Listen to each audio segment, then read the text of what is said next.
To download more lectures, learn more about our project, and to help support it, visit www.bayyinah.com/dream.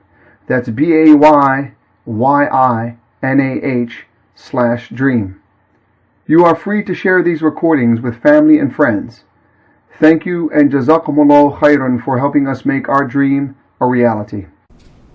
أعوذ بالله من الشيطان الرجيم بسم الله الرحمن الرحيم إذا زلزلت الأرض زلزالها وأخرجت الأرض أثقالها وقال الإنسان ما لها يومئذ تحدث أخبارها بأن ربك أوحى لها يومئذ يصدر الناس أشتاتا ليروا أعمالهم فمن يعمل مثقال ذرة خيرا يره ومن يعمل مثقال ذرة شرا يره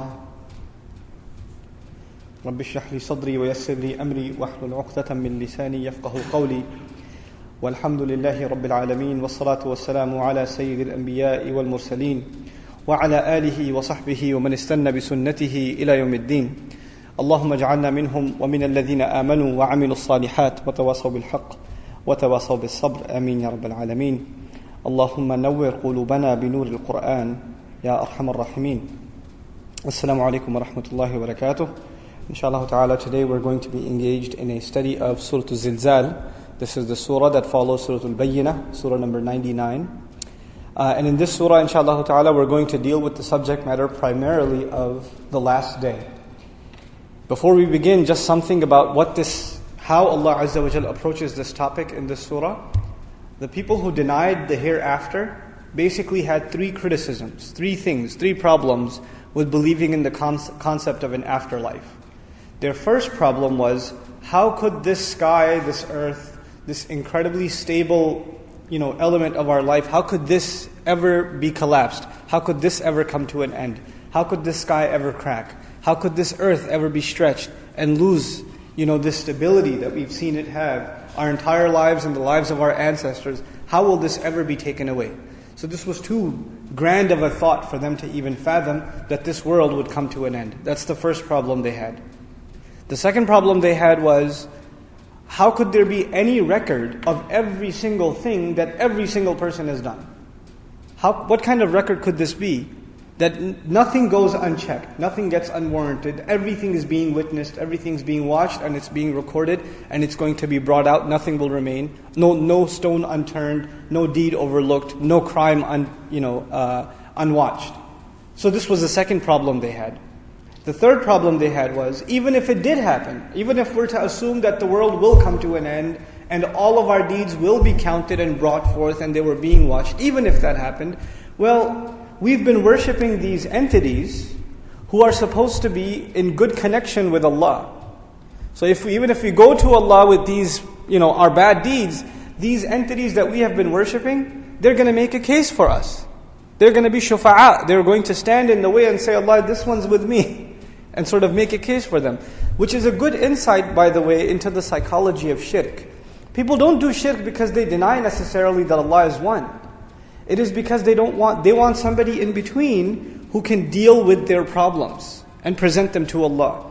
This is the idea of, for example, if you have, I don't know if this happens much in the United States, but you have somebody who's a boss, and you have a worker, and in between you have a manager. Right? So you've got the boss, you've got the worker, but in between the two you've got the manager. But if the manager is your uncle, right? The manager is your older brother, the manager is your father, that's a relative. You as a worker, you start slacking off. Because you say, look, I don't have to answer to the boss, who does? The manager does. He'll deal with it. Since he knows me and he likes me, he's going to make a case for me. That's basically the idea of shirk. Somebody else will carry my sins. I just need to make that middleman happy.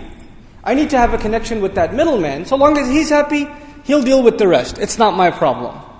And this Putting someone in between ourselves and Allah Azza wa Jal, this is exactly what Islam came to destroy and shatter.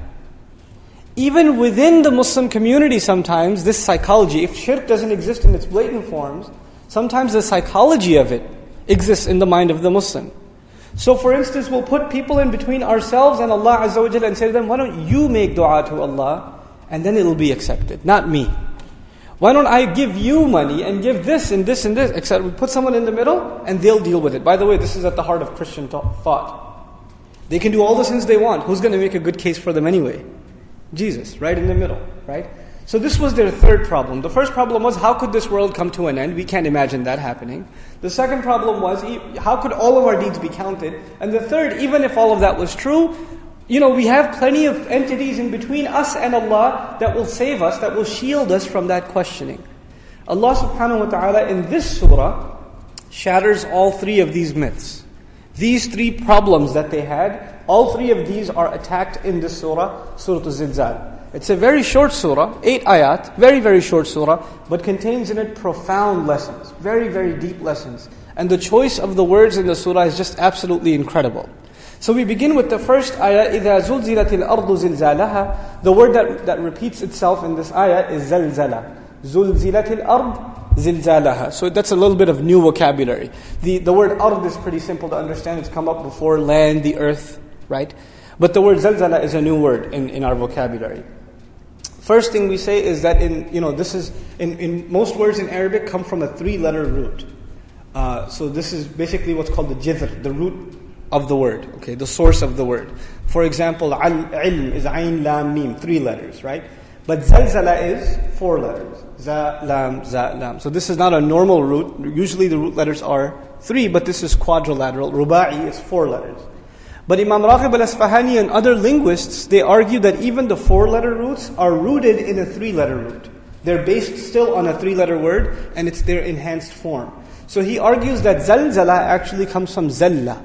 And zalla in Arabic, that's za, lam, and lam, 3 letters. This word in Arabic means to slip. When you're walking and you trip or you slip, this is called zalla. But then when you have takrar lafzi, when the syllables are repeating, zalzala, the syllables are repeating, right? Takrar lafzi, it indicates takrar ma'nawi. It means because the phonetics are repeating, the meaning includes repetition.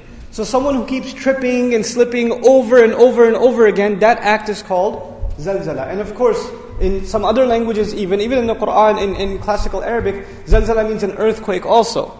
But what happens in an earthquake? You keep tripping and you keep slipping and you don't have stable footing, so it's actually still rooted in zalla. So when Allah says, إِذَا زُلْزِلَتِ الْأَرْضِ, it's alluding to the fact that people won't be able to stand the way they stand normally. And they'll be shaken thoroughly and people will be slipping. Now this is captured in another ayah. Allah Azza wa Jal says, إِنَّ زَلْزَلَةَ السَّاعَةِ شَيْءٌ عَظِيمٌ. No doubt, the shaking of that hour, the zalzala of that hour, of the hour, is an enormous thing. In another place he says, وَتَرَى النَّاسَ سُكَارَى وَمَا هُمْ بِسُكَارَى. You'll see people as though they're drunk, but they're not drunk at all. What does that mean, they're drunk? Have you ever seen somebody who's walking around and he's drunk? They're tripping on themselves, they can't stand up straight, they're wavering, their bodies are waving, right? That's what's going to happen when you're in an earthquake. Your body's shaking and waving like you look like you're drunk. And Allah says, وَتَرَى النَّاسَ سُكَارَى وَمَا هُمْ بِسُكَارَى. You'll assume that they're drunk, but they're not drunk at all. And that's captured in the word زُلْزِلَت in the first ayah. A rough translation I will offer you: when the earth is violently shaken repeatedly, as it was always meant to, زِلْزَالَهَا, it's violent shaking. But now that's a rough translation. We're going to go bit by bit, word by word by word, and understand something more about this word. Now in the Qur'an, for earthquakes or for shaking, there's the word rajja. إِذَا رُجَّتِ الْأَرْضُ رَجَّا. And that's for shaking something violent, or jerking something all of a sudden. Like it was still and it was pushed or rattled all of a sudden. That's when rajja is used, or tajij. Then another word we find, rajaf, in the Qur'an. يَوْمَ تَرْجُفُ الرَّاجِفَةِ. Rajaf is a kind of movement or shaking that, you have like a sheet on a bed and you jerk it like this and there's waves caused, or you throw a stone in a pond and ripples come out, it disturbs the entire piece of the water, right? This is the word rajaf. This is the word Allah uses for some munafiqun. He says al-murjifuna fil Medina, because they were causing disturbance in the peace of Medina, so the same word is used. when they cause disturbance. But the word nonetheless here in this ayah is that of Zalzala. Al-Biqa'i rahimahullah comments in its relationship with the previous surah. He says, while the previous surah ended with the rewards for as-salih wa-talih fi dar al-baqa. As-salih, the righteous person, at-talih, the wretched, wicked person.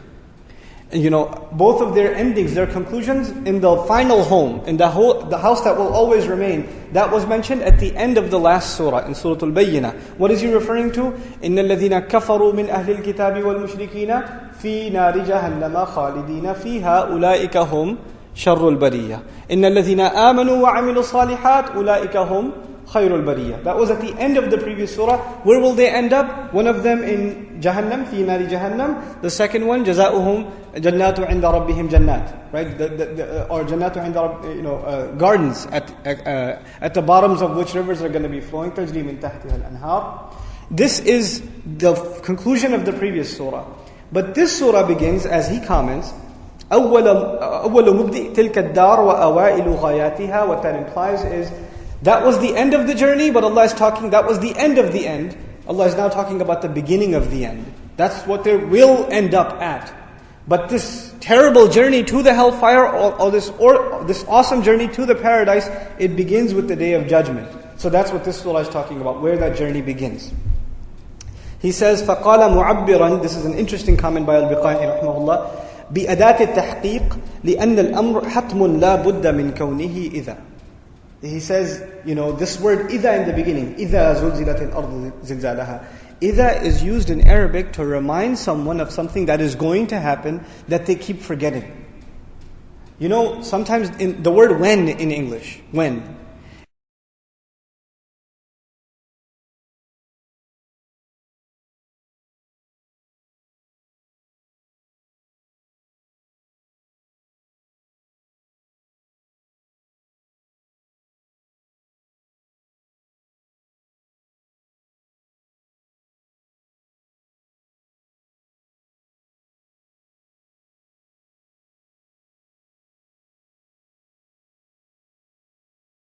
is used sometimes to talk about something in the past, and sometimes it's used to talk about something in the future. For example, when I helped you last year, right? When I helped you, I'm referring to it in the past.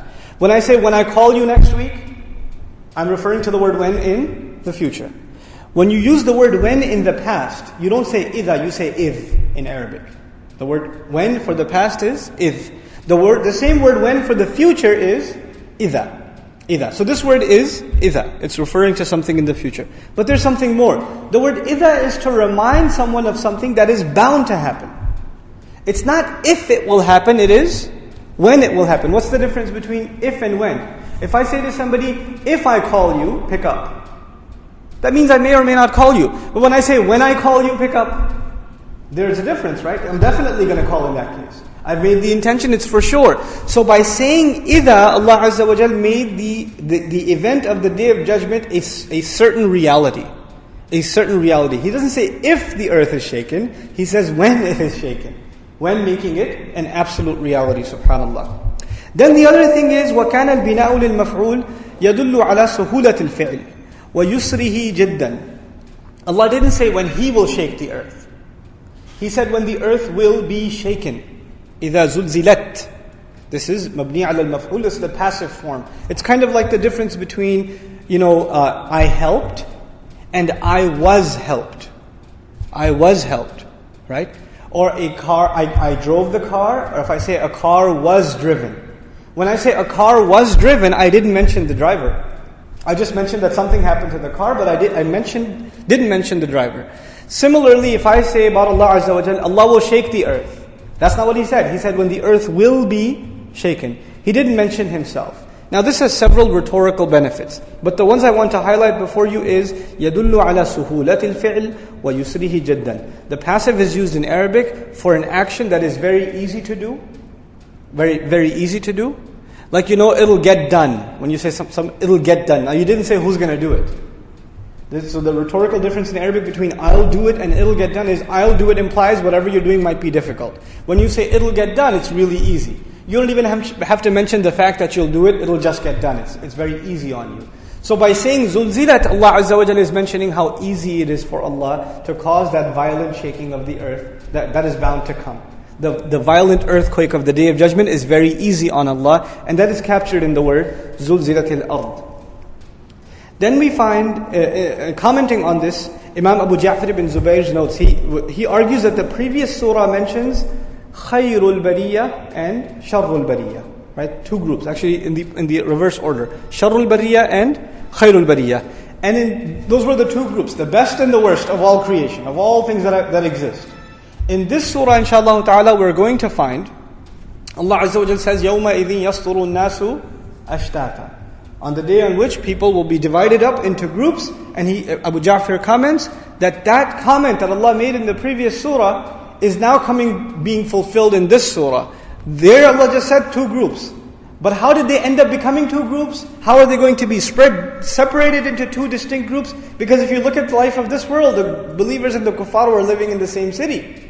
They were even neighbors to each other, family to each other, inseparable even in some cases, right? But now we're going to look at a case where they're going to be separated. Zak, if you could just do me a favor and turn the phone off, it would really help, inshallah. Thanks. Alright. Train of thought sort of thing. Anyway. So, Sharrul Bariyah and Khayrul Bariyah. Now, Imam al-Alusi in commenting on إِذَا زُلْزِلَتِ الْأَرْضُ زِلْزَالَهَا, he says, أي حركت تحريكا عنيفا متداركا rather and متكررا. He says it's going to be a kind of movement that is given to it that is violent, that is continuous, that keeps repeating itself, and it doesn't come to an end. And we'll talk about why he comes to this conclusion about it. It's actually embedded in the language. In Arabic, you have this concept of something called maf'ul mutlaq. For example, in Arabic you say ضربته ضربا. ضربته means I hit him. I hit him.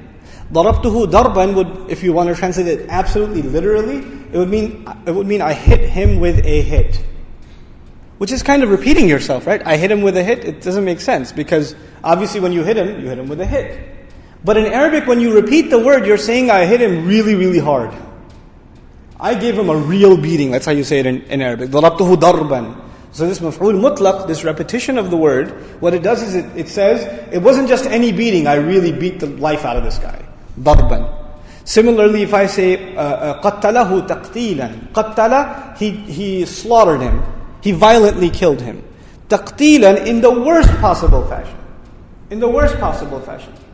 If I say, نَصَرَنَ اللَّهُ نَصْرًا, Allah helped us, and then I add the word nasr again. Maf'ul mutlaq. This is called maf'ul mutlaq. It means Allah gave us incredible help. This is enormous help. So we have إِذَا زُلْزِلَتِ الْأَرْضُ زِلْزَالَهَا. You have the repeated word. This one understanding of that is maf'ul mutlaq. So this is an incredible kind of earthquake. Earthquakes by themselves are incredible. They're not something normal. They're not something you experience every day. So when they happen, they're an enormous event. But Allah goes out of His way to take something that's already incredible and says it's going to be much more than even you can imagine now. By adding the word zilzalaha. But grammatically speaking, we don't expect the word zilzalaha. We expect the word zilzalan. From a grammatical point of view, إِذَا زُلْزِلَتِ الْأَرْضُ زِلْزَالًا. And that's maf'ul mutlaq. But Allah didn't say zilzalan, He said zilzalaha. The ha is a pronoun, it's idafa, it's connected to the noun, and it refers back to the earth. The earth is feminine, and the ha is referring back to the earth.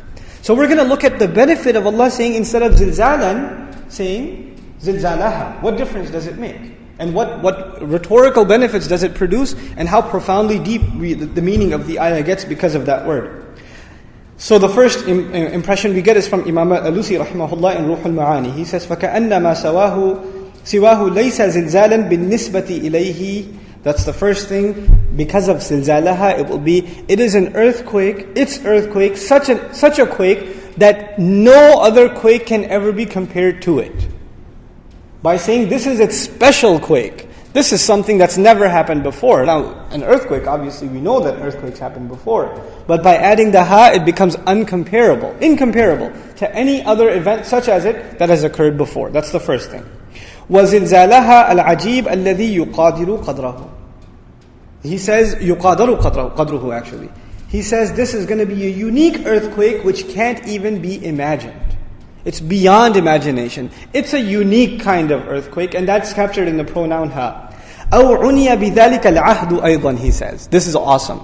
He says, or the meaning embedded in the ha in zilzalaha could be the promise. If I say, for example, he fulfilled a promise, that's one thing. He fulfilled his promise. His promise. Like Allah says, its earthquake. He doesn't just say an earthquake, He says, its earthquake.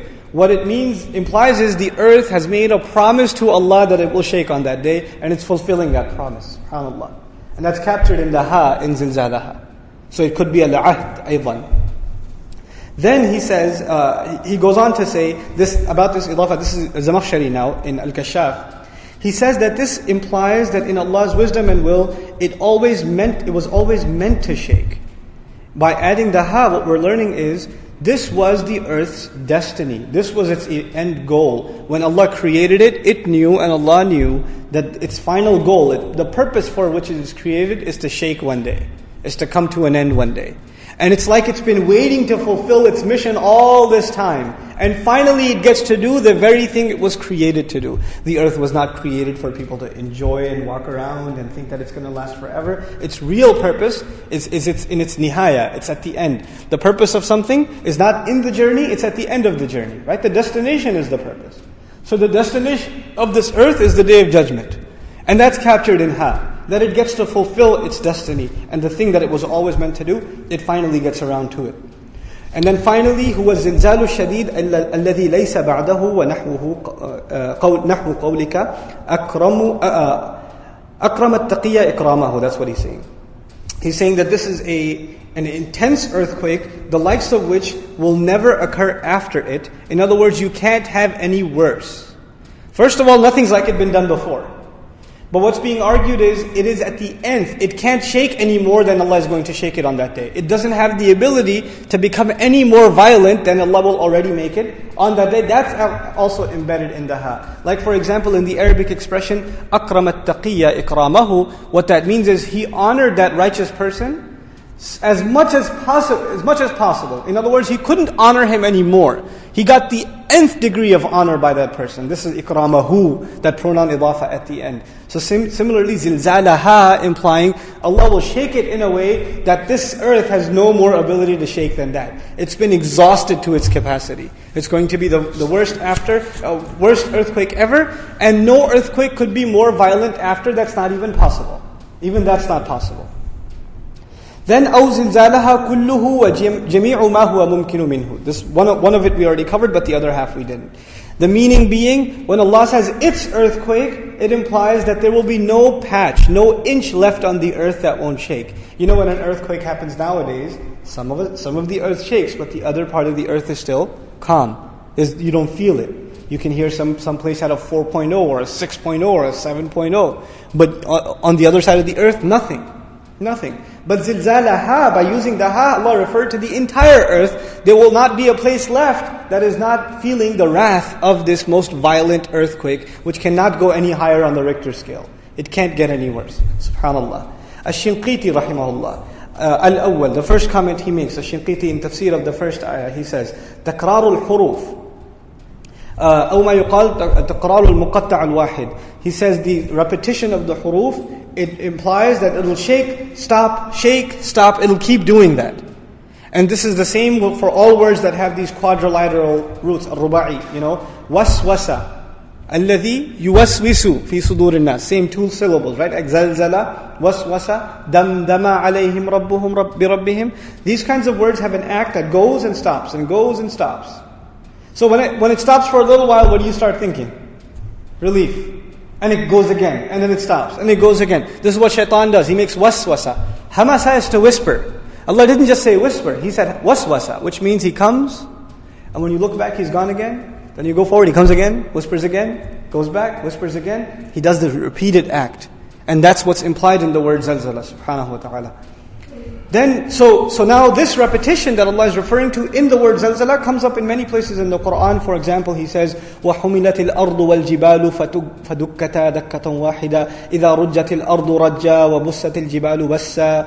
And He says, يَوْمَ تَرْجُفُ الرَّاجِفَةُ تَتْبَعُهَا الرَّادِفَةُ. All these ayat are referring to something that will happen repeatedly. And this is something that is meant to happen on the Day of Judgment. On a side note, before I continue, Allah Azza wa Jal says about the Day of Judgment, for the believers, He says, لَا خَوْفٌ عَلَيْهِمْ وَلَا هُمْ يَحْزَنُونَ. Right? And it's not commonly understood what that means. The literal translation of that phrase is, there is no fear on them. The first part at least. The second part is a later discussion. There is no fear on them. In Arabic language, there's a difference between saying, rhetorically, the difference between they don't fear and there's no fear on them. They're actually two different things. They don't fear is something, they don't have a fear on them is something else. La yakhafun is something else, and then la khawfun alayhim is something else. Now, what's the difference between them? What's the difference between saying they will not fear, as opposed to saying there won't be any fear on them, which is what Allah says. For the believers, there won't be any fear on them. I always give this example just to get this point across, and this is relevant to our topic because this is one of the scariest surahs in the Qur'an, so we should address that topic of fear. You see, if I give a child, there's a little girl, she's playing with a snake. She's playing with a snake. It's poisonous. But she's not scared. She's playing with it like it's like a pet. And it's going around, tickling her armpit. She doesn't care. She's laughing her head off. And it's a poisonous snake. Right? Does she feel afraid? Does she fear? No. Is there a fear on her? Yes. The fear on her is that the snake might bite. That's the fear being felt on her. She's not feeling the fear, but that doesn't mean there is nothing to be feared. You understand? Now if I take the snake away and I give her a teddy bear instead, play with this. And she starts crying, she's scared of the teddy bear. Now she feels afraid, but there is no fear on her. You understand? Now Allah says there won't be any fear on us.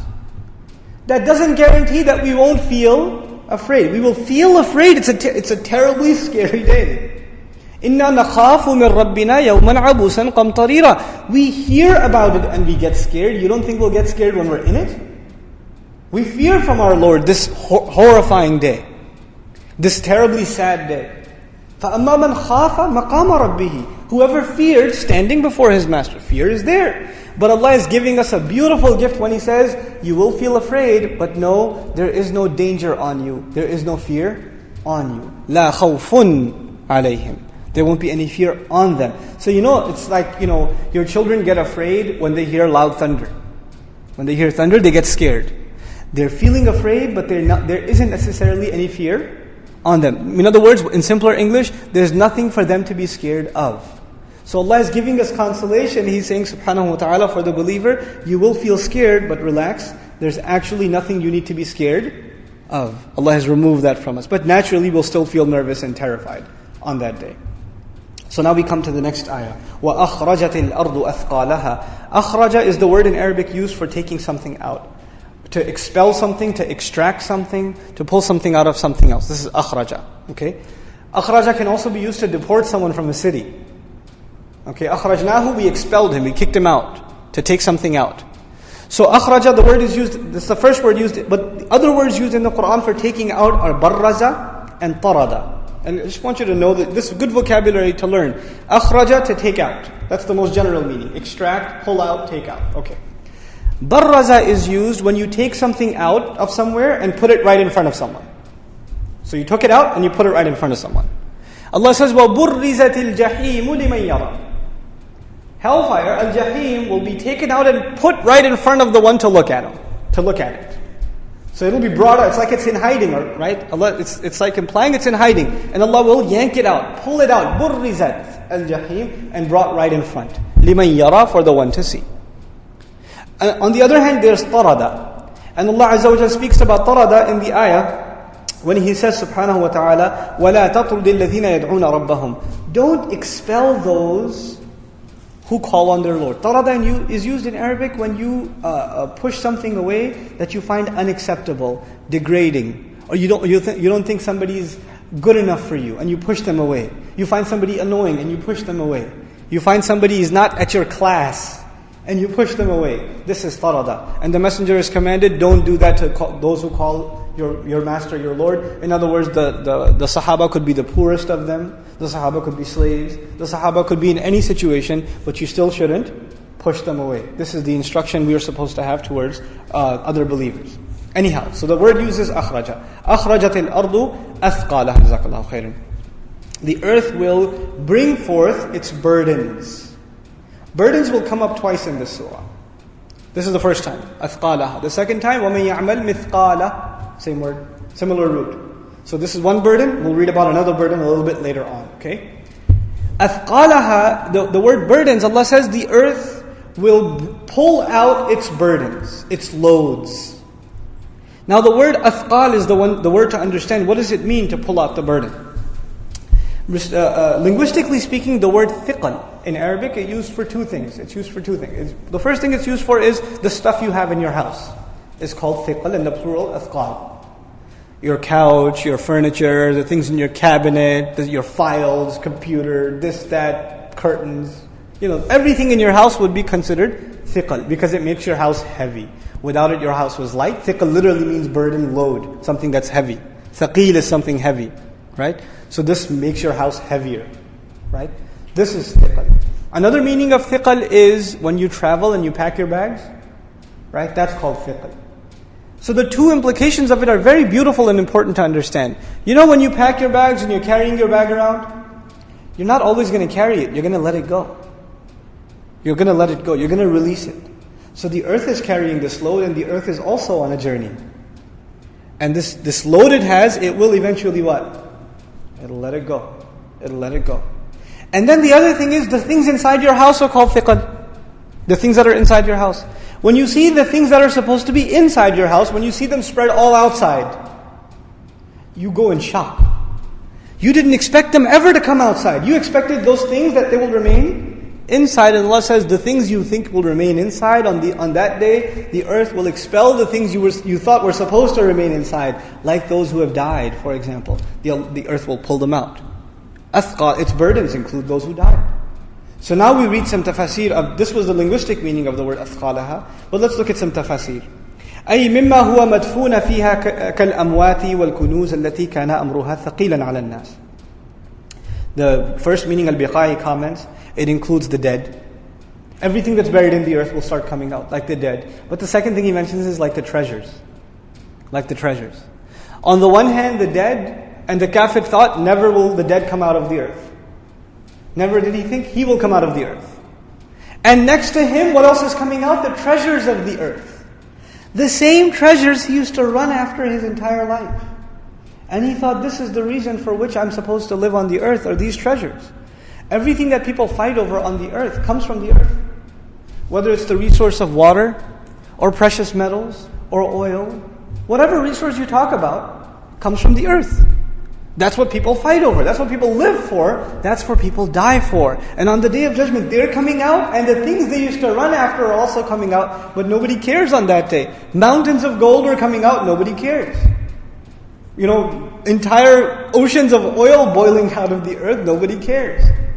We're living in time now when you dig the earth to find the treasure. On that day that you don't even have to dig, the earth is giving it out. But nobody's running towards it, nobody cares. Because they realize they were running after the wrong thing all along. They'll look at that same treasure with hasra. I was running after you? What have I done? They're looking at the thing they're running after and realizing how vain it was, how useless it was. SubhanAllah. وَأَخْرَجَتِ الْأَرْضُ أَثْقَالَهَا.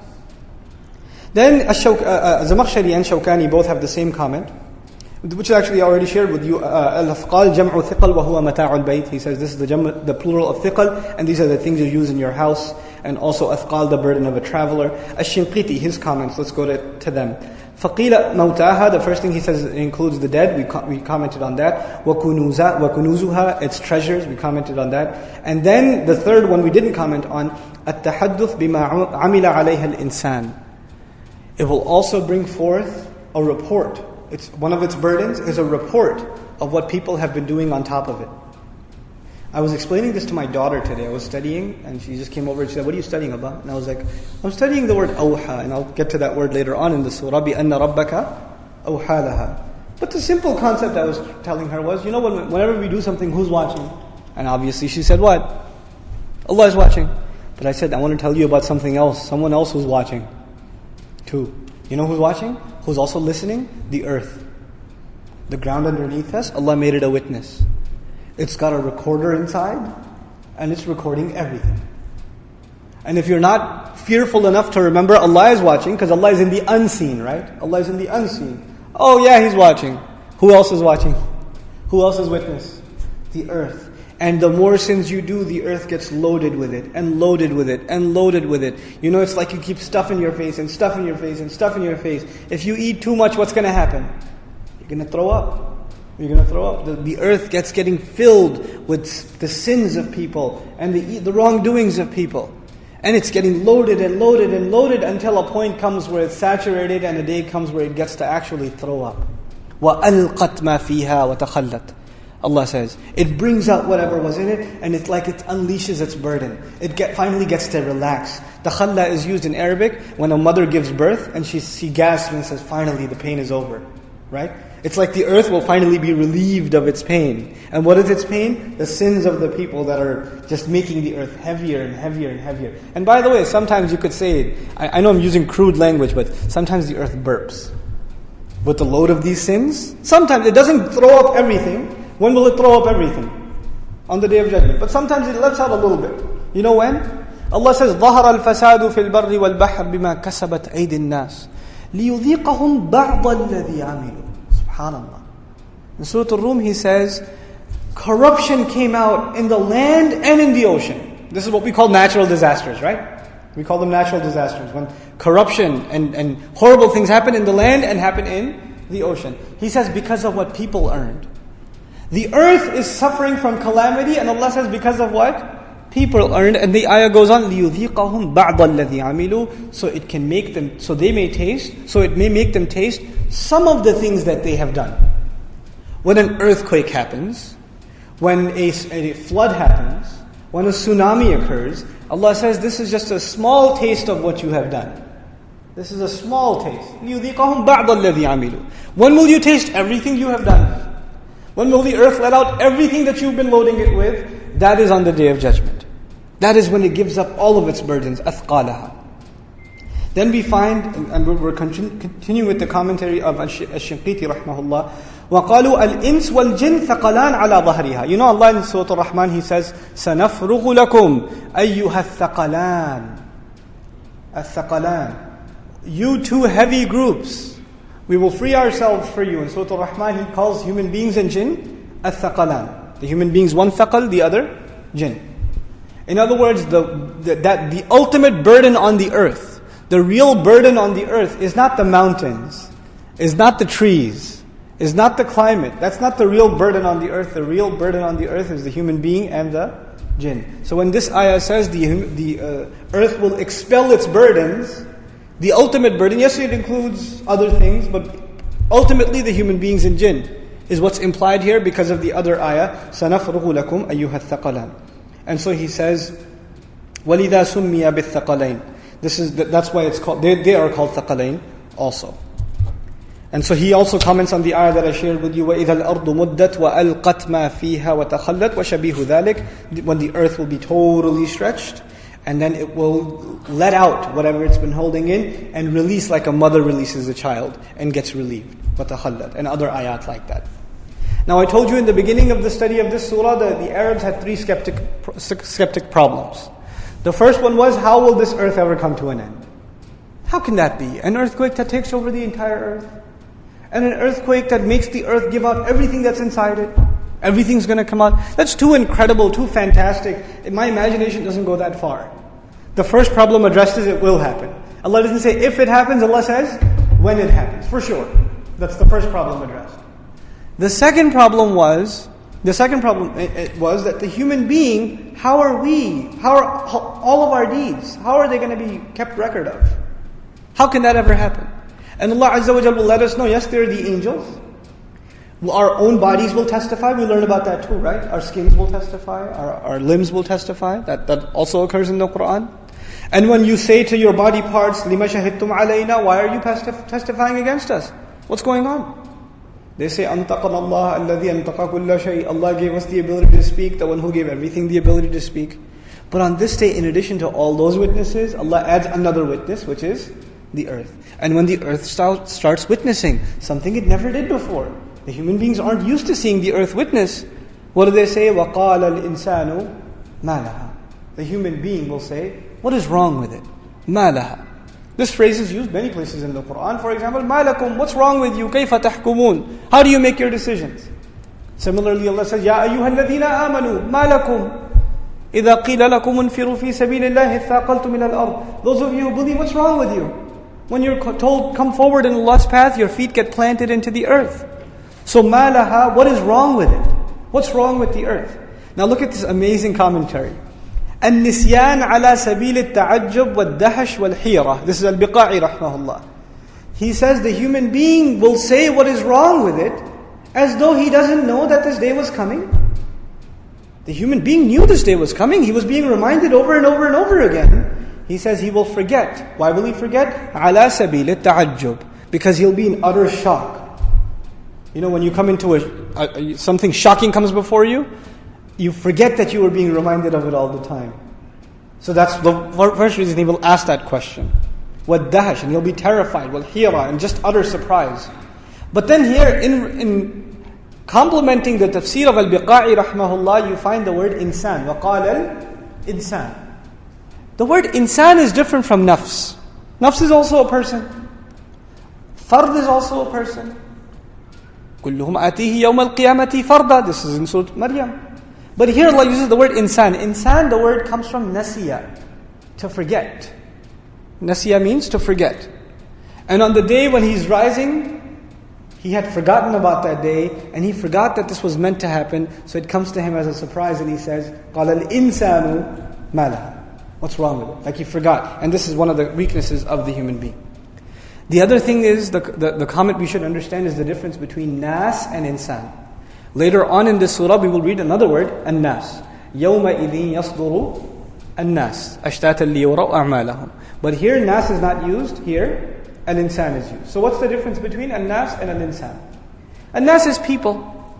Al-insan it could be considered ismu jam', but it's really an individual word. In other words, you will be raised by yourself and you won't have anybody else to give you company, and each human being will be saying on their own what is wrong with it. Every human being will be by themselves. No groups, no tribes, no nations, no families, no friends, no allegiances, nothing. The entire population of the world. Can you imagine? There is no bigger gathering of human beings than the Day of Judgment. Look at the irony. There is no bigger gathering of human beings ever than on the Day of Judgment. Why? The entire earth and every generation of the earth all brought up at the same time. Every single generation from Adam alayhi salam to the last human being, all of them are standing all at the same time. This is the biggest collective ever. And yet, you will feel the most alone when you're standing there. Even though when you're in a large crowd, you feel like you're with everybody else, right? And in the narrations of the Prophet ﷺ, we find you won't have the place to move your feet. You'll only have enough space to put your 2 feet, and that's it. The entire earth will be completely congested and crowded, and yet al-insan indicates we will feel entirely alone. We will feel entirely excluded. SubhanAllah. وَقَالَ الْإِنسَانُ مَا لَهَا. Then we say, and Zamakhshari comments, this comment, عِنْدَ النَّفْخَةِ الثَّانِيَةِ. This is what the human being will say when dead people start coming out of the ground and coming back to life. And the second time the trumpet is blown, the second blowing of the horn, that's when the human beings will say this. This is similar to the words we find in Surah Yasin, مَنْ بَعَثَنَا مِنْ مَرْقَدِنَا. Who raised us from our sleep? Who raised us from our long-term rest, which was in their grave? Who brought us out? And because of these kinds of words, Ash-Shawkani and other comments, that al-insan in this ayah actually doesn't refer to all human beings, it refers to the kafir. It doesn't refer to all human beings, it refers to the kafir. Let's see why he says that. فَإِنَّ الْمُؤْمِنُ يَعْلَمُ مَا لَهَا. Because the mu'min knows what's wrong with it. The kafir, the human being said, what's wrong with the earth? What's going on? I'm shocked. But the believer knows all along this was going to happen. So he's not going to say what's wrong with it, what's going on. Actually, he's going to say something else. The disbeliever will say one of 2 things. The first thing is, مَا لَهَا. What's wrong with it? The second thing is, مَنْ بَعَثَنَا مِنْ مَرْقَدِنَا. Who raised us from our grave? The believer will not say that, because the believer knows who raised him from the grave. The believer knows. So what will the believer say? This is what the believer says. هَذَا مَا وَعَدَ الرَّحْمَنُ وَصَدَقَ الْمُرْسَلُونَ. This is what Ar-Rahman promised. And the messenger was speaking the truth all along. The messengers were speaking the truth. So this, Ash-Shawkani rahimahullah comments, is a statement of the human being. وَقَالَ الْإِنسَانُ مَا لَهَا يَوْمَئِذٍ. So there was إِذَا in the beginning, which is an ism dharf. It's a word used to allude to a time, like when. Of course, the word when alludes to a time. But another kind of ism dharf is يَوْمَئِذٍ. And يَوْمَئِذٍ آكَدْ مِنْ إِذَا. It's more emphatic. It's more emphatic, more hyperbolized than إِذَا. In other words, when we get to this part of the surah, now Allah is angrier than He was in the beginning. إِذَا زُلْزِلَتِ الْأَرْضُ زِلْزَالَهَا وَأَخْرَجَتِ الْأَرْضُ أَثْقَالَهَا وَقَالَ الْإِنسَانُ مَا لَهَا. Allah's anger is there, but not as much as it is in the next ayah. يَوْمَئِذٍ تُحَدِّثُ أَخْبَارَهَا. Actually, يَوْمَئِذٍ in and of itself is a warning. The rough meaning of the ayah is the day on which it will spill out and articulate its news.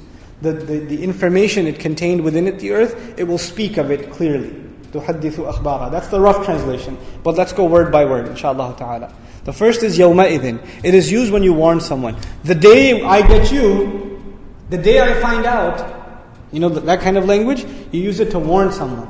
يَوْمَئِذٍ تُحَدِّثُ أَخْبَارَهَا. On that day, تُحَدِّثُ. حَدَّثَ comes in the Arabic word, is to make someone aware of something.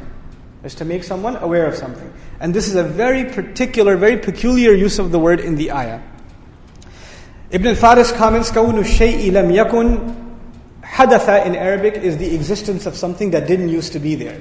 Huduth, to create, of something to come into being that wasn't there before. From it comes the word haddatha, to tell the audience something that they previously did not know. That's one meaning, haddatha, to tell someone something that they didn't know. If I tell you something new, you will call it hadith. Hadith is something you didn't know before. That's what the literal meaning. I know you know the religious meaning, but the linguistic meaning is telling someone something that they didn't know before. That's one meaning. The second meaning is telling someone something that they've completely forgot, so when they hear it, it feels like they're hearing it what? For the first time. That's the second meaning. The third meaning of haddatha is when the speaker speaks about something and he uses language assuming that people in the audience have never heard it before. Like how they do this in TV shows and things like that. They'll say previously on our show, and they'll give you a recap, assuming that you might have missed an episode, right? So when you speak in a way that assumes you missed the previous class, you missed the previous lecture, you missed the previous discussion, and you start from the very beginning, not missing any gaps. Even if people have heard it before, you're speaking in a way that says, I'm going to pretend you don't know any of this. I'm going to explain every last detail. I will not assume that you know anything, that you can fill in the blanks yourself. That's the word used for how the earth will speak on that day. In other words, it will give every last detail out. And the people that will be listening, some of them will have forgotten those details, and the earth will remind them. The earth will remind them of those details of their deeds that they had forgotten. That's one implication. The other is the human beings, we forgot them, the earth reminds us. And when it reminds us, because we are insan, we're forgetful, it'll feel like we're hearing it for the first time. The shock of it will be like the shock of some new event. Subhanallah. And this word is contrasted with the word, and by the way, before I get to the next word, akhbaraha, the Arabic word for informing someone. There are multiple words in the Qur'an. Ash'ara, وَلَا يُشْعِرَنَّ بِكُمْ أَحَدًا in Surah Al-Kahf. Ash'ara, to make someone aware of something. Similar word, أظهر فلا يظهر على غيبه أحدا.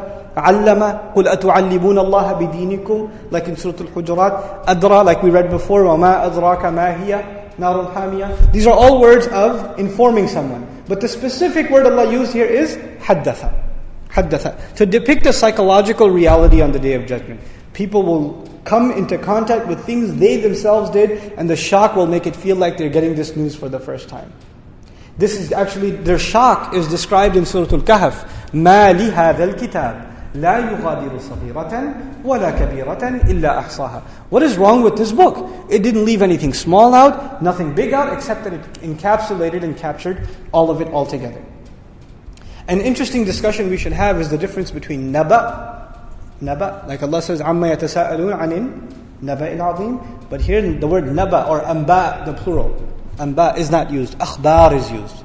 What's the difference between naba, which means news, and khabar, which also means news? There's similar meaning in English translation, pretty much identical, right? But sometimes Allah uses naba, and other times Allah uses khabar. What makes them different, and why use the word khabar here? The first difference between naba and khabar is, Naba could be something you could never have known. Naba could maybe something you may never have known unless someone gave you that news.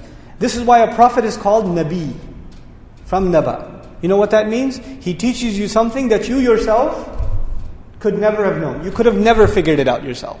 He brings you news you couldn't have had access to. Similarly, the day of judgment, what will happen on that day? You can't know that. So, عَنِ النَّبَإِ الْعَظِيمِ. It's going to happen and it's something you could never have known. That's the first difference. Khabar is something you could figure out. Khabar is something you could figure out. The second difference is Naba could be of something of the past, the present, or the future. The word Naba could be used for the past, the present, or the future. But it's something completely alien to you. For example, the Arabic expression Saylun Nabi is used for a flood that comes from the water. The flood water comes from one town into another. It's completely alien water to this town. Right? But anyway, Naba could be used for an event, new information about the past, the present, or the future. But Khabar is not used for the future. Khabar is only used either for the present or for the past. So that's the second difference between Naba and Khabar. But the third difference that I want to highlight before you is that the word Naba is something that you couldn't expect. You can't compare it to anything. But Khabar is something you actually can expect. Now the thing is, Allah subhanahu wa ta'ala in different places in the Qur'an talks about the Day of Judgment. What kinds of things did He tell? Let's specifically look at Sūrat Al-Naba. What things did He tell us? يَوْمَ يُنْفَخُ فِي الصُّورِ فَتَأْتُونَ أَفْوَاجًا وَفُتِحَتِ السَّمَاء. The horn will be blown, the sky will be cracked open, mountains will sail. سُيِّرَتِ الْجِبَالِ. Mountains will just take a stroll.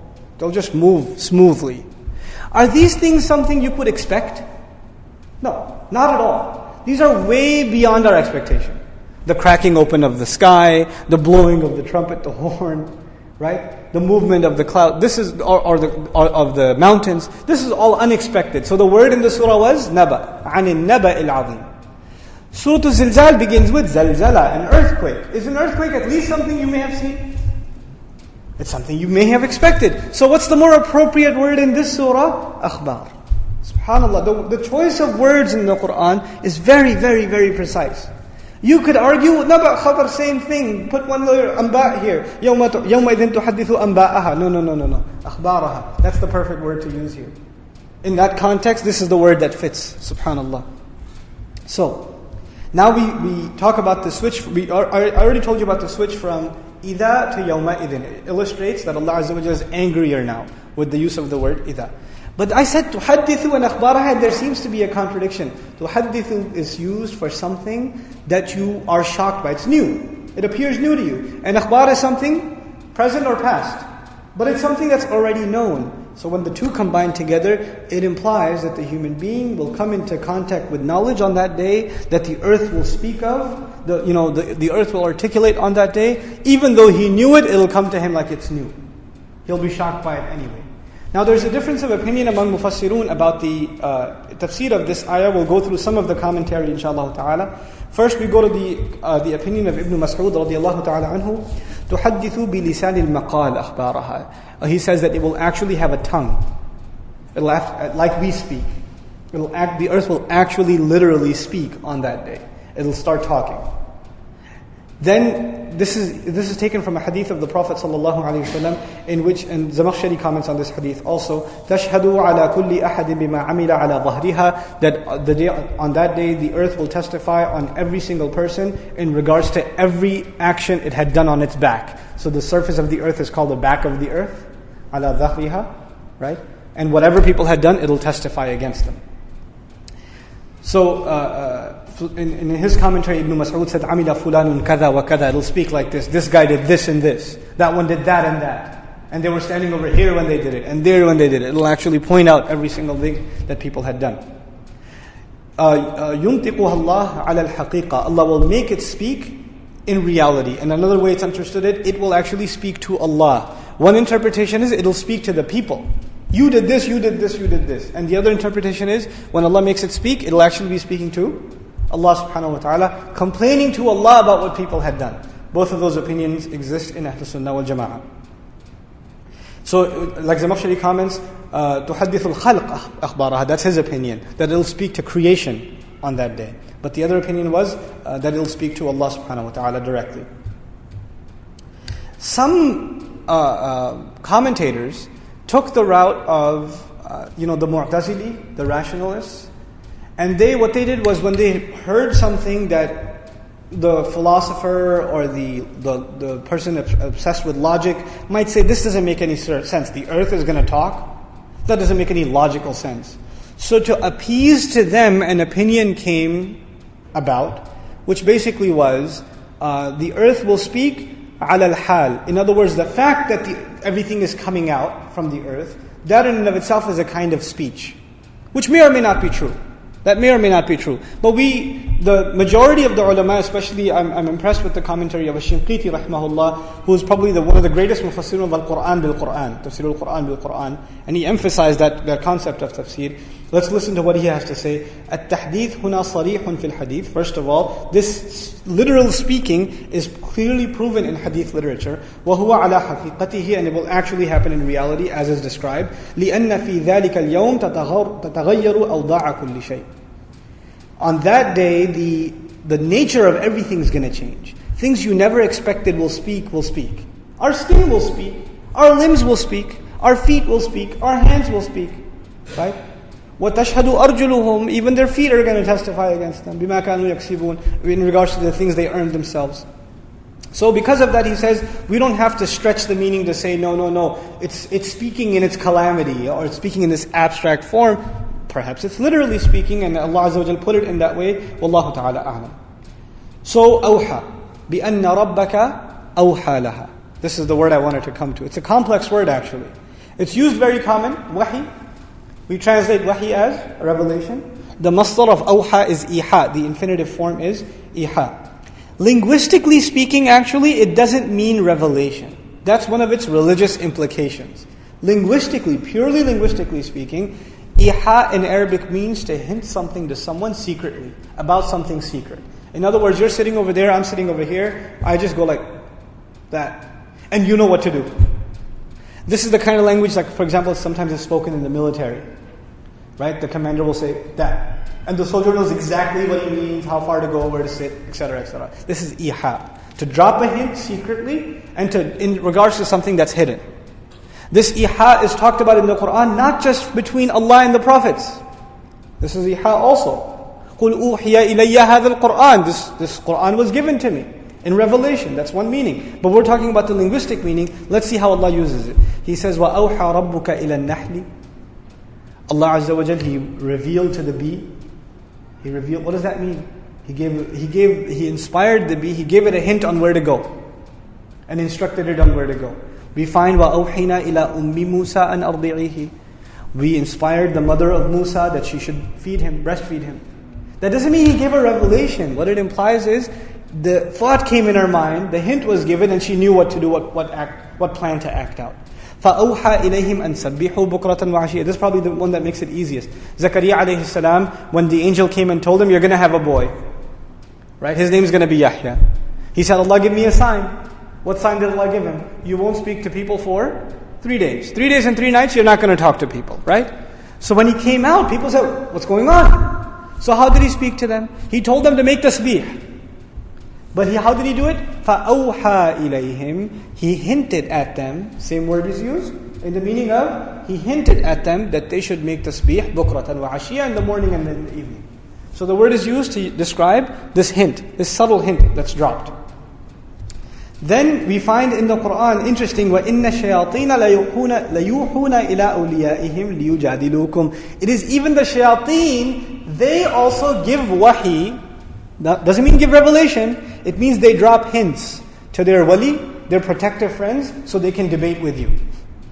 The shayateen, they drop hints to their friends, their protective friends, so they can debate with the believers. So it's used for them also.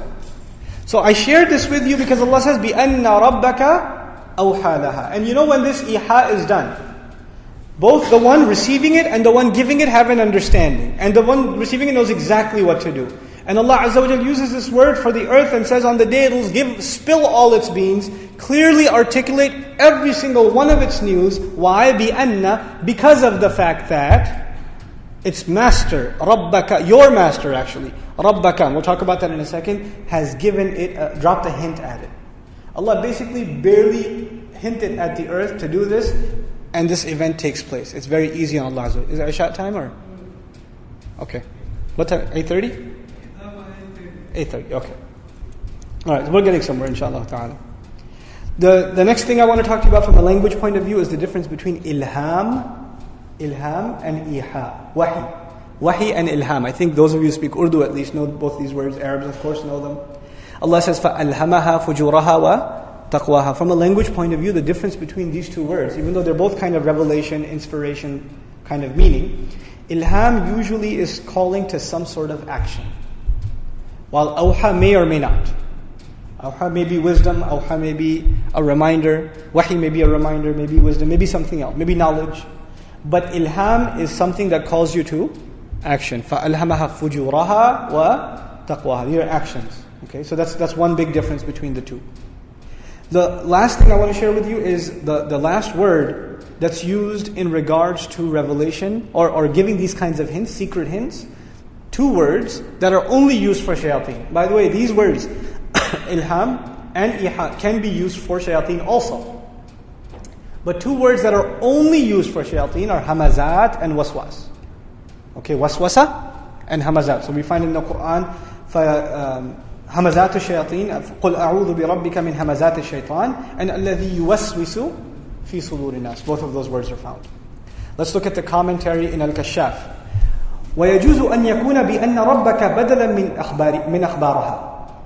The word بِأَنَّ رَبَّكَ could be a substitute for the phrase أخبارها in the previous ayah. This is a grammatical concept of substitutes.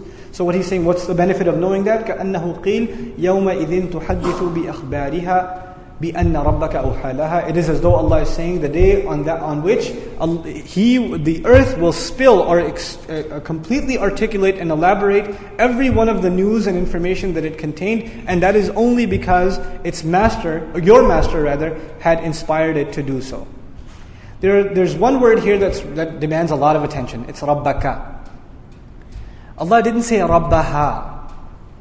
Allah didn't say its master, the master of the earth, commanded it or inspired it or revealed to it or dropped a hint at it. He said your master, which is the messenger of Allah sallallahu alaihi wasallam. So Allah Azza wa Jalla is talking about this tremendously powerful event, and it was all in the third person. All of it was in the third person, and then especially the messenger was mentioned on the side. بِأَنَّ رَبَّكَ أَوْحَى لَهَا. Your master has given inspiration to it. This shows actually the special status of the Messenger of Allah on the Day of Judgment. On the Day of Judgment, the Messenger will have a special status. And we know this from many, many, many ahadith. And the simplest of one, when the anger of Allah Azza wa Jalla and the shafa'ah, for who will be presented for shafa'ah, is the Messenger of Allah sallallahu alaihi wasallam. It's like the Messenger has made a party to all these events that are happening, and he's distant from the calamities of them. بِأَنَّ رَبَّكَ أَوْحَى لَهَا. And this closeness to the Messenger, alayhi salatu wassalam, in the second person. Everything in the surah is third person, which is tab'eed, it's distance. And all of a sudden second person. This is taqreeb, to bring the Messenger close. It illustrates the closeness Allah has to His Messenger sallallahu alayhi wasallam. But then, really, really interesting language. Allah says, أَوْحَى لَهَا. Not أَوْحَى إِلَيْهَا. Not أَوْحَى إِلَيْهَا. You see, in Arabic, when a verb is used, which is awha in this case, it comes with a preposition. It's kind of like in English. You say, give up. Give is the verb, up is the preposition. Okay? Or for example, to speak to. You don't say, I spoke him. You say, I spoke to him. So you have a verb and you have the preposition. But you can't say, I spoke by him, or I spoke at him, or I spoke in him. You have to say, I spoke to him. You have to use the right preposition. You understand? Every verb has certain prepositions that are associated with it. The preposition associated with awha is not la. It's ila. So what we were expecting was بِأَنَّ رَبَّكَ أَوْحَى إِلَيْهَا. إِلَيْهَا. And this is used all over the Qur'an. قُلْ أُوحِيَ إِلَيَّ هَذَا الْقُرْآنِ وَأَوْحَيْنَا إِلَى. We find إِلَى النَّحْلِ, for example, Allah says, يُوحَى إِلَيَّ. قُلْ قُلْ إِنَّمَا أَنَا بَشَرٌ مِثْلُكُمْ يُوحَى إِلَيَّ. Ila is used, not la, but ila. But in this ayah, instead of saying بِأَنَّ رَبَّكَ أَوْحَى إِلَيْهَا, he says بِأَنَّ رَبَّكَ أَوْحَى لَهَا. And this is a little bit of a complex concept, but I'll try to simplify it as much as I can. When there are two verbs, two things have to be said. Two things have to be said. Verb, preposition number 1, and verb number 2, preposition number 2. Two things have to be said. You can combine them by saying verb number 1 and preposition number 2. I'll say that again. You have verb 1, preposition 1. And then you have verb 2 and preposition 2. You want to say all four. You want to say four things. Verb 1, preposition 1, verb 2, preposition 2. You want to say this whole thing. You know what you could do? You could just say verb 1 and preposition 2. And the Arab, the ancient Arab, is smart enough to know this verb and that preposition means he wants me to think of the preposition he didn't say and the verb he didn't say. He's telling me the whole thing. So what's the verb it's incredible actually. It's a remarkable feature of the Qur'an that Allah Azza wa Jalla embeds words like this. This is a concept of hadf, of omission in the Qur'an. It's a remarkable thing. And that happens in this ayah. La in the ayah goes with idhin. And Ibn Kathir rahimahullah catches it. Ibn Kathir rahimahullah sees it. He says, when explaining the ayah, وَالظَّاهِرْ أَنَّ هَذَا مُضْمَنْ بِمَعْنَى أَذِنَ لَهَا. The meaning embedded inside, in addition to he gave it a hint, he gave it an instruction, he gave it revelation, is he gave it permission. The other meaning of the ayah is because Allah gave it permission. So there are two. Allah gave it an instruction, Allah gave the earth an instruction to speak, and the other is Allah gave it the permission to speak. What's the difference? If you give someone instruction, it's because they may not want to do it. They're only doing it because you told them to do it. But if you give someone permission, like if, there's students in a class, somebody says, can I go drink water? And I give them permission. You know what that means? They wanted it. If I give instruction, do problem number 5, that doesn't necessarily mean that they want to. But they're doing it anyway because I gave them instruction. I gave them a hint, do it. But if they ask me permission, can we leave? Can we eat lunch? Can we have a break? And I give them permission, it implies whatever I gave them, they wanted. What we learn from that is the earth always wanted to shake. The earth always wanted to speak. The earth has been waiting restlessly for that day that it can finally be done with its burden. Allah gave it such a huge task, and it has to hold it patiently until that day. Until finally Allah says, He gives it instruction, go ahead, and gives it permission, go ahead. And that's captured in just that little lam in the ayah. It's incredible. بِأَنَّ رَبَّكَ أَوْحَى لَهَا يَوْمَئِذٍ يَصْدُرُ النَّاسِ. Now we can come to the next ayah. Each of these ayat, they're so deep. The wording in the ayat is so beautiful and deep. يَوْمَئِذٍ يَصْدُرُ. Again, يَوْمَئِذٍ. So it's gotten even tougher. إِذَا, يَوْمَئِذٍ number 1, and now يَوْمَئِذٍ number 2. يَوْمَئِذٍ يَصْدُرُ النَّاسِ. You know what sadr means in Arabic? It means chest.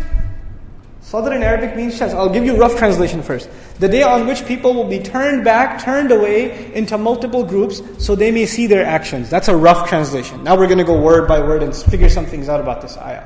On that day, people will be turned away. يَصْدُرُ. From sadr is a chest. Sadir in Arabic, this is very important to understand. Sadir in Arabic is someone who left home, went and got some water from the well or the watershed, and then came back home. Left, went somewhere, and came back. This is called Sadir. If someone only came home, which means they're a newcomer, they didn't go and come back, they only came. They're called Warid. So Warid and Sadir are antonyms, they're opposites of each other. Warada and Sadara. They're two different words, okay? Sadr in Arabic is to go and come back. Allah says, يَوْمَئِذٍ يَصْدُرُ النَّاسِ. People on that day. Now people is being used. All people are going to basically, now what is this going and what is this coming back? The question to ask is, where are they going to go? And what are they coming back to? This is a very powerful word that's used in this ayah to describe the last day. It's a radical concept. The Day of Judgment, you know about it since you were little. You've heard about the Day of Judgment, many, many times. And Allah talks about it so many times. But the way He talks about it, the way He makes it a new subject every time, it's incredible. How can one subject become new every time? Allah Azza wa Jalla is saying, this world, this is our starting point. We started here. Then we went into our graves. We spent time in our graves, and then we what? Came back out. When we were in this world, this was the time to do deeds. Then we left. When we came back, it's time to suffer the consequences of our deeds.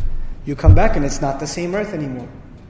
يَوْمَ تُبَدَّلُ الْأَرْضُ غَيْرَ الْأَرْضِ. The day on the earth will be changed into something other than the earth. When we go into the grave, this world was something we recognized. When we come out, it's the same earth, but it's not something we recognize. We're brought back. Now the previous time was to do deeds. The previous time when we were here to begin with, it was to act. The second time, to witness our acts. Now you can't do anything now. Now you're helpless. You can't even move your hands. The hands are going to be moved for you. You can't even speak. Your tongue will speak against you. While you were here the first time, you were in control. When come here the second time, Allah says, لِمَنِ الْمُلْكُ الْيَوْمِ. Who has authority today?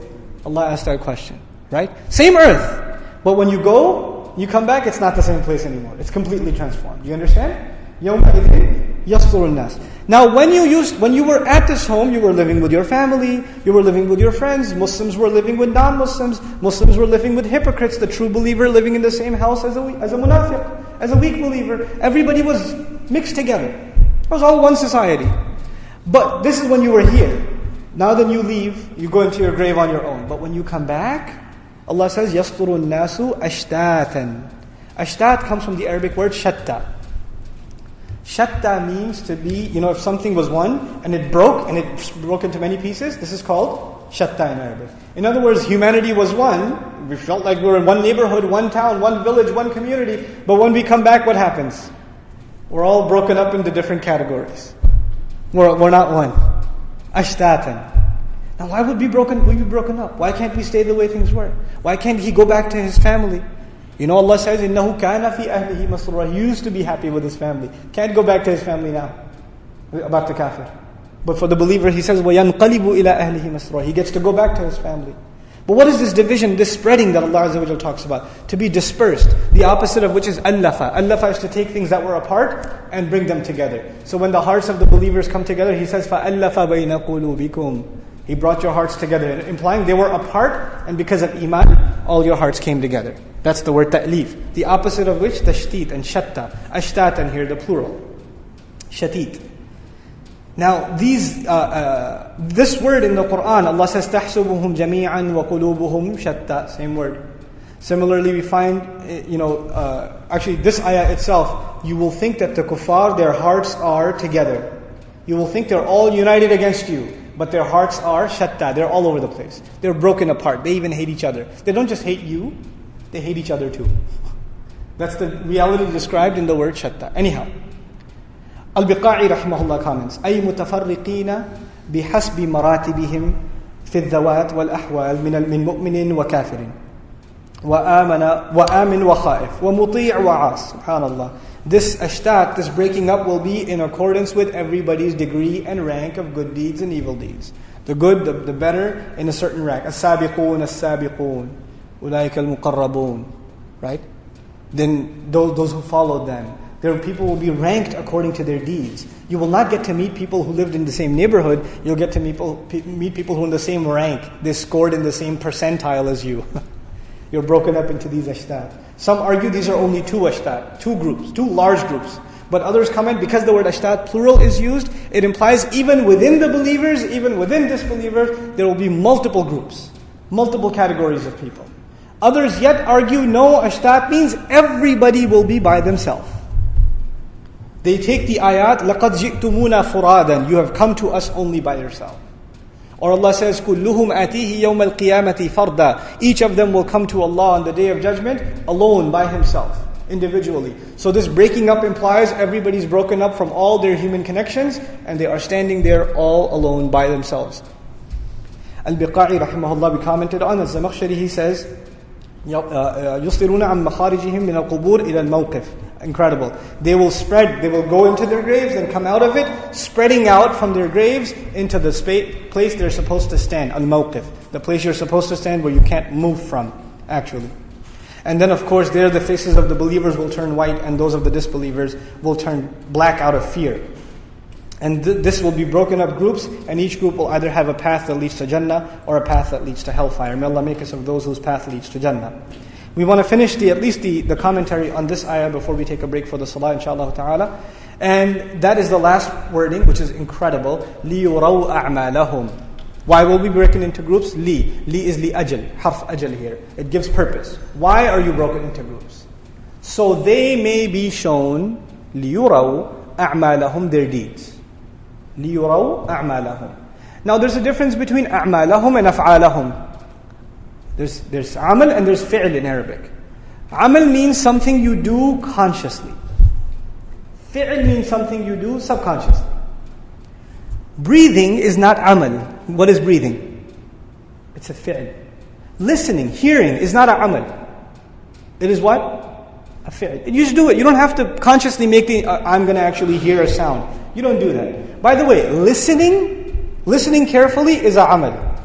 But hearing a sound is a fi'l. You understand? One is conscious, one is subconscious. You don't even have to make an effort to do it. When you open your eyes, the fact that you see is a fi'l. What you look at would have to be what? Amal. You understand the difference? People will not be shown their fi'l, they will be shown their a'malahum. They will be shown their deeds. Now some mufassirun commented they will be shown the reward of their deeds. The reward of their deeds. Others commented, no, this is not the place where the rewards are talked about. This is the place where just the deeds are talked about. They will be shown their deeds. What does this mean? This is the last comment. We'll explain it more when we come back, inshallah ta'ala. Here's what I want you to know. We do a lot of bad things, even Muslims. We do bad deeds and we do good deeds.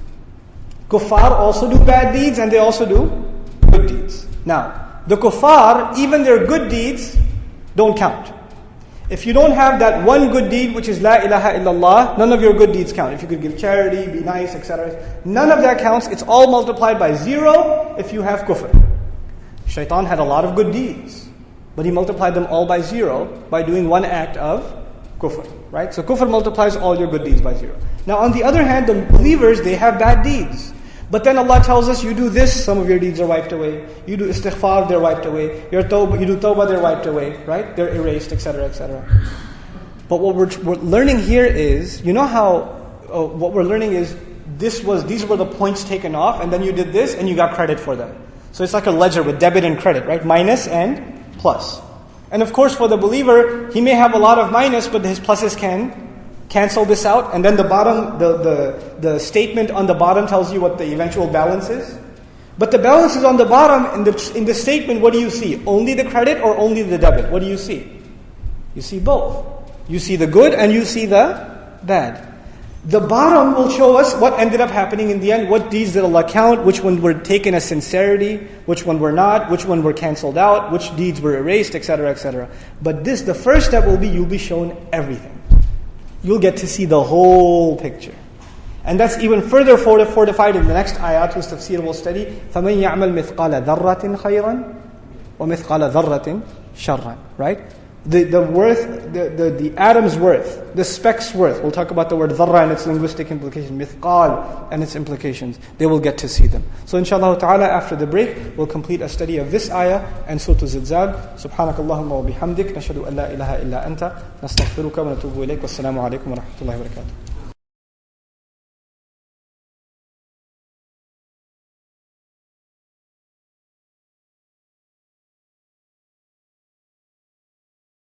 To download more lectures, learn more about our project, and to help support it, visit www.bayyinah.com/dream. That's BAYYINAH/dream. You are free to share these recordings with family and friends. Thank you and jazakumullahu khairan for helping us make our dream a reality. أعوذ بالله من الشيطان الرجيم. يومئذ يصدر الناس أشتاتا ليروا أعمالهم فمن يعمل مثقال ذرة خيرا يره ومن يعمل مثقال ذرة شرا يره. رب اشرح لي صدري ويسر لي أمري واحلل عقدة من لساني يفقه قولي. والحمد لله والصلاة والسلام على رسول الله ثم أما بعد. A couple of minor details that I left out before the salah. One is about the meaning of the word sadr. We did talk about leaving some place and coming back to it, as is used in the Qur'an, حَتَّى يُصْدِعَ الرِّعَاء. When Musa alayhi salam was going to help those young women get the water from the well, and he asked them, why aren't you, what's the problem? They said, until they don't go back, yusdira, until they don't go back from where they came from and go feed their feed, then until then we're not going to go and use the well. So that word was used there in the same or similar context.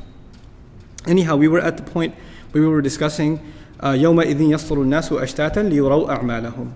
There is a tafseer of this ayah that I personally didn't find very convincing, but it's only intellectually honest to share it with you, is that, we talked about how there's a starting point and then there's where you go and then you come back. Some have interpreted that in this ayah it means that the starting point is the grave, and then you go and you get judged and you come back to either paradise or hellfire. That's the 3-step journey that it's talking about. The problem with that is that when you come back, you're not coming back from where you started. Right? You're not coming back to where you started, which is the meaning of sadr from a linguistics point of view. The second thing is, in order to make that meaning work, you can't just say they were taken to show their deeds. Now you have to show them the rewards or punishments of their deeds. Right? Not just showing the deeds, but going further. So their tafsir says, لِيُرَوْا جَزَاءَ أَعْمَالِهِمْ. They assume the meaning of jaza, reward, in the deeds. So while the ayah itself says, so they may be shown their deeds, a lot of mufassirun that held that opinion, because of that opinion, said, no, they will be shown the rewards of those deeds. The rewards of those deeds. Again, the problem with that is the word sadr. That's the first problem with that. The second problem is to be shown the rewards or punishments of your deeds, and then you're being taken back. Then why mention again in the next ayat to see? Yarahu, he will see it. After all of this is done, it seems as though from the text of the surah, the spirit of the surah, it seems to be highlighting the idea, the concept of seeing what you've done. And if you remember what we started with, the skeptic, the disbeliever in the akhirah, refuses to see, refuses to believe in something he cannot see actually. Right? The akhirah is something you cannot see, cannot visualize. So Allah is emphasizing and highlighting that which they're going to see. And the verb comes up 3 times. So liyuraw, then yarahu, khayran yarahu, and sharran yarahu. 3 times the same verb comes up. So let's go to the last ayat. The first comment we should make is the word fa. Fa in Arabic can be used as a conclusion to a discourse. So it's as though the point of the surah is starting now. The conclusion, the actual lesson is here. Why was the earth shaking? Why was the earth spilling its beams? Why did Allah instruct it to speak about everything? Why were people spread into different groups to show their deeds? For what purpose? Or to what end? This is the point of the matter at the end of this surah. فَمَنْ يَعْمَلْ مِثْقَالَ ذَرَّةٍ خَيْرًا يَرَهُ وَمَنْ يَعْمَلْ مِثْقَالَ ذَرَّةٍ شَرًّا يَرَهُ. The first thing we're going to look at is the word the fa, then illustrating that this is the conclusion. The second word is يَعْمَلْ. Normally we say يَعْمَلُ. It's marfu', it's with a dhamma at the end. When it's majzoom like this, it makes it a jumla shartiyya. This is a conditional statement. In English we call it an if-then statement. Okay? So whoever may have done, I'm doing a very coarse, very inaccurate, rough kind of translation just to get the basic point across.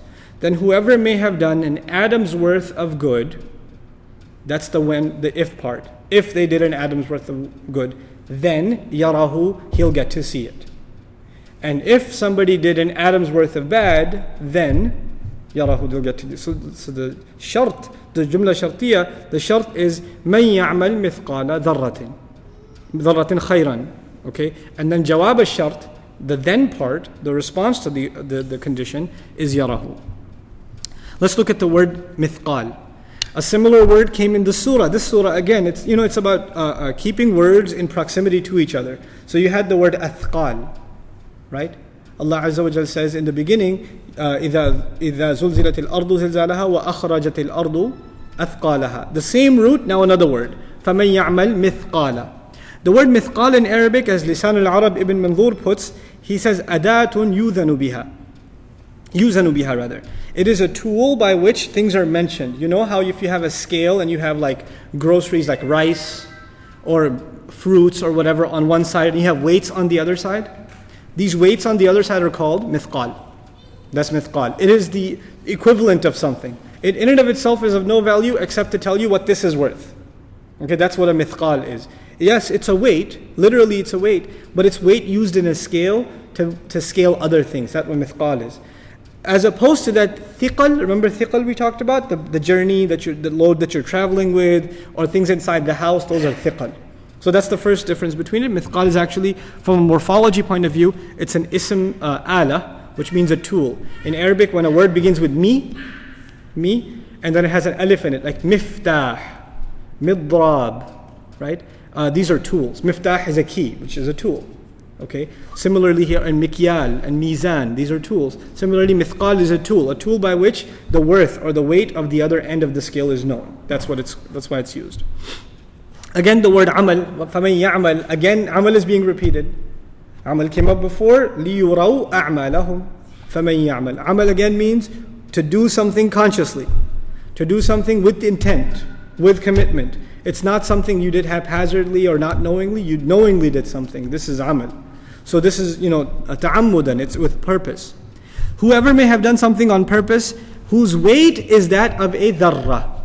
Now dharra in Arabic, you could probably call it the smallest thing imaginable. The definition of dharra would be the smallest thing imaginable. In the experience of the Arabs, what's the smallest thing they saw? They saw the ant lay an egg. That's the smallest thing they could see. And that's what they used to call dharra. The egg laid by an ant, that was called dharra. But the idea from that is not that it's the size of that, but it's basically the smallest, most minuscule thing, which for us, we say things like worth an atom or a speck, right? That. And of course, the smaller something is, the more weightless it is. It doesn't have any weight. So now, mentioning that and saying its weight, mentioning weight next to it, something you never associate weight with. You assume actually that it's weightless. فَمَنْ يَعْمَلْ مِثْقَالَ ذَرَّةٍ خَيْرًا. Something that they may have done that is so small in terms of good. Khair here could be two things. An-Nuhas, a grammarian, said mansub ala al-bayan aw badal min mithqal. Two things. It's either, actually the first, they're both really the same thing. He's saying the word khayran is a substitute of mithqala dharratin. It means whoever does a good will see it. And that good may be equal to just that little tiny speck. Even if it's that little, they'll get to see it. That's one grammatical explanation. The other grammatical explanation is أنهما تمييز. In both cases, khayran and sharran are both distinguishers. In Arabic, a distinguisher is translated in English with the terms in terms of. So the way we would translate it, if you look at this grammatical explanation, is the weight of a speck in terms of good. The weight of a speck in terms of good. So, either way, the meaning is very close. In terms, the word khayr in Arabic is something good that is easily distinguishable as good, and you don't have to tell someone and convince them it's good. It's naturally good. Like, you don't have to convince someone telling the truth is a good idea. You don't have to tell someone, saving a life is good, or it's a good thing to do. It's naturally known. Similarly, shar, the opposite of it in the next ayah, is a word whose evil is naturally known. You don't have to tell someone that stealing is bad, or killing is bad, or these things. They know it's bad. Even the one who does it knows it's bad and still does it. It's not like they think it's good. Nobody thinks it's good. So the universally known good is called khair, and the universally known bad is called shar. Okay, that's the definition part of it. The plural of mithqal is mathaqil in Arabic. Now, al-dharra, like we said, النملة الصغيرة وقيل الذر ما يرى في شعاع الشمس من الهباء. Another definition of dharra is what you see when you are sitting when you stare at sunlight, when sunlight is coming through the window, and you see like these little fibers flying in the air. You ever see that? Each of those little fibers of dust, they are called dharra also. Again, alluding to the same concept, the smallest imaginable thing. And the most weightless imaginable thing. That stuff has no weight at all. Mithqala dharratin. But even that much of a deed will be seen. He will get to see it. They will show it and he will see it. Now the word ra'a, yarahu. You see, in Arabic, there are many words, basara, right? Ra'a, absara, nazara. There are different words for seeing something. Ra'a or ru'ya in Arabic is used when you see something literally and figuratively. Have you ever heard somebody say, I see what you're saying? Right? Or you heard something on the news and you say, I see. What you don't see, what you're really saying is, I understand. Right? The word I see can be used in the meaning of I understand. So I see means two things. I literally see, and also I understand. And both those meanings are captured in the word ra'a. So when Allah says He will get to see every speck's worth of deed, He will see it, He will see what it's worth, and He will understand why it's worth what it's worth. He will understand it too. So it's one thing to see something and not understand it. But when you see something and fully understand what you're looking at, that is ru'ya. That's what's going to happen on that day. There's not going to be any confusion. And this is actually very important to understand in our times. A lot of times when you go to a court, or you're dealing with lawyers and a judge and things like that, a lot of times if you're in trial or in a court, the language of the judge, the language of the lawyer is something so complicated you don't understand what's going on. It's very important for someone who's on trial to understand clearly what is happening. And a lot of times people end up incriminating themselves or leave with the idea, man, I don't even know why I'm in jail. I don't even understand what was so wrong about what I did. They don't understand.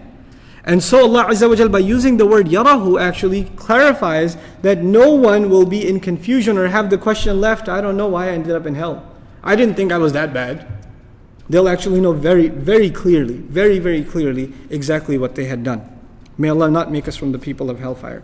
So whoever does an atom's worth of good will get to see it. And by the way, this is contrast from the previous surah. And this is al-lafu wa-nashru ala al-aks. This is a concept in Arabic literature. It also applies in the Qur'an. You mention two things, A and B. Then you mention them again, but in reverse order, B and A. So you go A and B, and then you mention B and A. This happens, for example, in Ali Imran. يَوْمَ تَبْيَضُّ وُجُوهٌ وَتَسْوَدُّ وُجُوهٌ. The day on which some faces will be made white and some faces will be made black. So obviously, which faces were mentioned first? The white ones, and then the black ones. The very next ayah says, فَأَمَّا الَّذِينَ اسْوَدَّتْ وُجُوهُهُمْ. As far as those faces who were made black, so instead of going white, black, it went white, black, black, white. It reverses that. That's a feature of the Arabic language for symmetry. Okay, so the backward and the forward of it, back and forward, are symmetrical. Similarly, in the previous surah we found إِنَّ الَّذِينَ كَفَرُوا مِنْ أَهْلِ الْكِتَابِ وَالْمُشْرِكِينَ. The kuffar were mentioned first, فِي نَارِ جَهَنَّمَ. Remember that? And then after them, what was mentioned? إِنَّ الَّذِينَ آمَنُوا وَعَمِلُوا الصَّالِحَاتِ. So the negative was mentioned first and the positive was mentioned second. Now it's being reversed. What is the reverse? فَمَنْ يَعْمَلْ مِثْقَالَ ذَرَّةٍ خَيْرًا. The one who does good will see it. Even a speck's worth of it, he'll fully understand it and see it. And then the negative, sharran. Sharran yarahu, okay? So now, shar comes from sharara, which is a spark of fire. As we said, something that's universally understood as evil. The question to understand that's really interesting is, if kufr wipes away all your evil, all your good deeds too. A kafir, even his good deeds, his charity, his good deeds, his prayer, his supplication, none of it counts. And if for a believer some of their bad deeds are wiped away, then how come Allah says even an atom, even a speck he'll get to see? Allah is not talking about what will be punished and what will be rewarded. He is talking about what will be what? Seen. What will be seen. There's a difference between those two things. When it comes to being punished and rewarded, that's different. What you did, you will see. And you will see every last detail. Even the things Allah forgave. You'll see what He forgave. You see, I did this messed up thing over here, and yeah, he forgave it. I officially got a check mark on that one too. You'll see it. And we'll see to so much detail that we find in the Qur'an, مَا لِهَذَا الْكِتَابِ لَا يُغَادِرُ صَغِيرَةً وَلَا كَبِيرَةً إِلَّا أَحْصَاهَا. What's wrong with this book? It doesn't leave out anything small or anything big, except it captured everything. So it implies that we will see every last detail. So this will make us appreciate the mercy and forgiveness of Allah even more. If Allah forgives something, and you don't even remember you did it wrong. Like when you don't remember you did something wrong and somebody says, I forgive you for that thing you did. You say, what did I do? No thanks, I don't need your forgiveness. I didn't do anything to begin with. You understand? But if you know if you're first told this was your crime, This is what you had done. And by the way, I'm letting this one slide, this one slide, this one slide, this one slide. And this is one little tiny good deed you did. I'm multiplying this one by 700, this one by 7,000, this one by 100,000, etc., etc., etc. Now you will appreciate Allah's forgiveness and you will appreciate Allah's mercy. Then you, on our bad deeds, we need Allah's forgiveness. And on our good deeds, we need Allah's mercy. You know, our bad deeds should be forgiven. And our good deeds, they are so pathetic even, that only by Allah's mercy do they actually count for something. Because even our salah is where our mind's all over the place. Our wudu, we make so many mistakes. Our hajj, we're on our cell phone. We have shortcomings even in acts of ibadah. So it's Allah's mercy that compensates them, which is why we find Allah's beautiful names.